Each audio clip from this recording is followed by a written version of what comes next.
যে সমস্ত ব্যক্তিরা মাহে রমজানুল মুবারকের মধ্যে রোজা রাখবে তাদেরকে কিয়ামতের ময়দানে ওই যে জান্নাতের মধ্যে একটা রায়ান নামক কি আছে, দরজা আছে, ওই দরজা দিয়ে ওই রোজাদার ব্যক্তিকে প্রবেশ করানো হবে। জোরে বলেন সুবহানাল্লাহ। তারপর 2 নম্বর হচ্ছে মাহে রমজানুল মুবারকের রোজা রাখলে আগের সমস্ত গুনাহগুলো কি হয়ে যাবে, কাফারা হয়ে যাবে।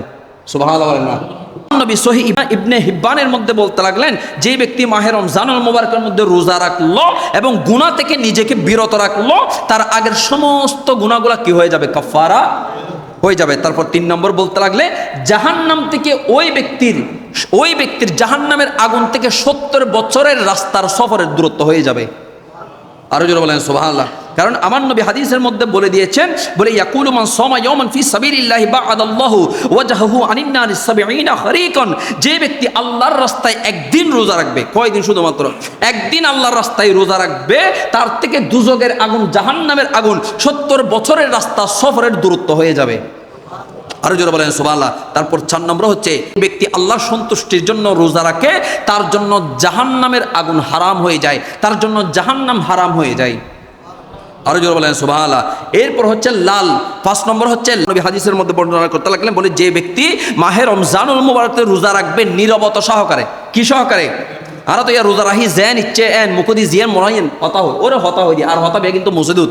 তো যারা মাহে রমজান মুবারকের মধ্যে এই নীরবতা সহকারে কি করে রোজা রাখবে, তাদের জন্য আমার আল্লাহ জান্নাতের মধ্যে একটি সবুজ কি দিয়ে, সবুজ পান্না দিয়ে বা লাল মণি দিয়ে একটা জান্নাত তৈরি করে দিবেন। তারপর 6 নম্বর হচ্ছে শরীরের যাকাত।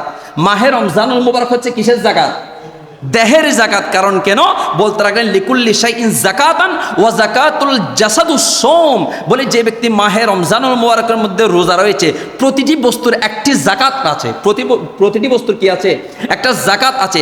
আর শরীরের যাকাত হচ্ছে কি, মাহে রমজান। আরো জোরে বলেন সুবহানাল্লাহ। এরপর হচ্ছে মাহে রমজানের মধ্যে আবার যারা ঘুমায়, এটা ঘুমের মধ্যে ইবাদত আছে। সুবহানাল্লাহ বলেন না, কি আছে ঘুমের ভিতরেও ইবাদতে। বলে রোজাদার ব্যক্তি যখন নীরবতা সহকারে রোজা রাখে, তসবিহ পাঠ করে, যখন তার দোয়াগুলা, তার আমলগুলো আল্লাহর দরবারে যখন গ্রহণযোগ্য হয়ে যায়, ওই ব্যক্তি যখন 1 ঘন্টা ঘুমালে ওই ঘুমটাও ইবাদত হয়ে যায়। সুবহানাল্লাহ। এরপর বলতে থাকলে অঙ্গ প্রত্যঙ্গ তসবিহ পাঠ করে, মাহে রমজান মুবারক রোজা যারা রাখে তাদের অঙ্গ প্রত্যঙ্গ কি করে, তসবিহ পাঠ করে। যে সমস্ত বান্দারা রোজা অবস্থায় সকাল হয়, রোজা অবস্থায় সকাল হয়, তার জন্য আসমানের ফেরেশতারা মাগফিরাত কামনা করে। জোরে বলেন সুবহানাল্লাহ। এবং সূর্যাস্ত পর্যন্ত তাদের প্রত্যেকটা অঙ্গ প্রত্যঙ্গ আল্লাহ তসবিহ পাঠ করে। রোজাদার ব্যক্তি যারা আছে তাদেরকে আমার আল্লাহ জান্নাতি ফল ভক্ষণ করাবেন। এরপর এই 9 নম্বর হচ্ছে স্বর্ণের দস্তরখানা। যে সমস্ত বান্দারা রোজা রাখবে, নিয়মিত ইফতার করবে, সেহেরি খাবে, তাদের জন্য আমার আল্লাহ জান্নাতের মধ্যে স্বর্ণের দস্তরখানার মধ্যে দিবেন। জোরে বলেন সুবহানাল্লাহ। তাদেরকে আমার আল্লাহ স্বর্ণের দস্তরখানার মধ্যে কি করাবেন, বসাবেন। জোরে বলেন সুবহানাল্লাহ। এরপর হচ্ছে যারা রমজানুল মুবারকের মধ্যে সর্বশেষ যারা রমজানুল মুবারককে সম্মান করবে, তাজিম করবে, সুন্দর মতো ইফতার, সেহেরি, তারাবি নামাজ, জিকির, আজকার, নফল ইবাদত করবে, তাদের থেকে রমজানুল মুবারক এমনভাবে বিদায় নিবে। কিভাবে বিদায় নিবে, কিয়ামতের ময়দানে ওই রমজানুল মুবারক আল্লাহর সামনে দাঁড়াবে। ওই আল্লাহ কি করবেন, মাহে রমজানুল মুবারকের ব্যক্তি যারা আছে, রোজাদার ব্যক্তি যারা আছে, তাদেরকে আমার আল্লাহ সম্মানের তাজ পরিধান করাবেন। আল্লাহ আমাদের সবাইকে মাহে রমজানুল মুবারকের নিয়ামত হাসিল করার তৌফিক দান করুক।